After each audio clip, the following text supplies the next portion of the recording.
Hoi nō rei te iwi kia noho tonu ki te ao hauora, hei tā te kāwanatanga, kei tēnei whenua te maha o ngā kano ārai karawaka, hei whakaea i te hiahia o ngā whānau ki aua kano ārai.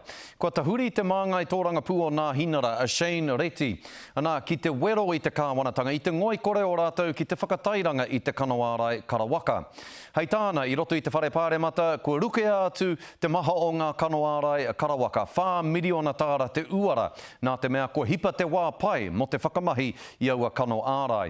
Hei tāna no, 4 miliona tāra te uara o ngā kano ārai karawaka kua tata eke ki te wā o te kino. Hei tā te minita i ngā take hauora, hara, hei tā Andrew Little, i whakatarewa hia te whakatairangatanga o te kano ārai karawaka nā te aro nui ki te pakanga ki te kōwhiori. Engari hei tāna, he maha tonu ngā kano ārai karawaka, hei tuku atu ki ngā whānau o Aotearoa nei. Aneira, a muri wai hei. E whai e nei tamariki mokopuna i tā rātou pūro karawaka ki o Tāngare. Kua korowhiu ētahi kano ārai ma te karawaka ki te upupara. Engari rā hei tā tēnei rātonga hauara no te hau a whiowhio, kia rātou ngā raumi kia ko ke whakamua. Our point was just to try and keep moving it forward, keep offering it to whānau, and not to be distracted. We wanted to keep driving our other vaccination campaigns. A piti atu tērā nā tau kupu nā Shane Reti o te pāti na hinara ki te kāwanatanga i te korenga o te whakatairanga o tēnei whakamātaratanga mo te kano ārai ma te karawaka.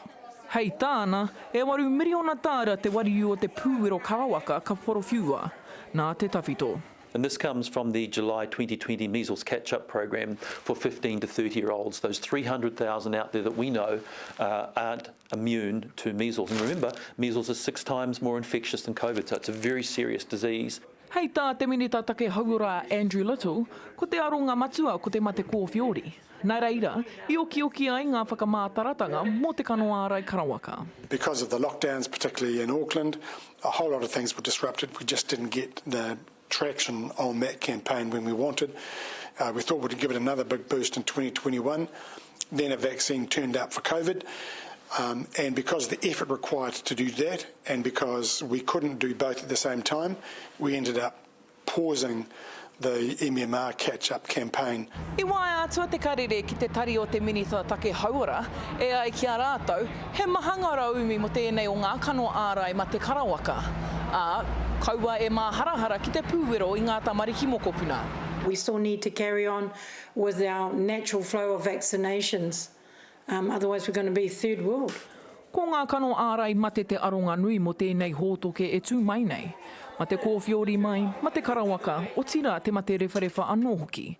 Muri wai hei, te karere.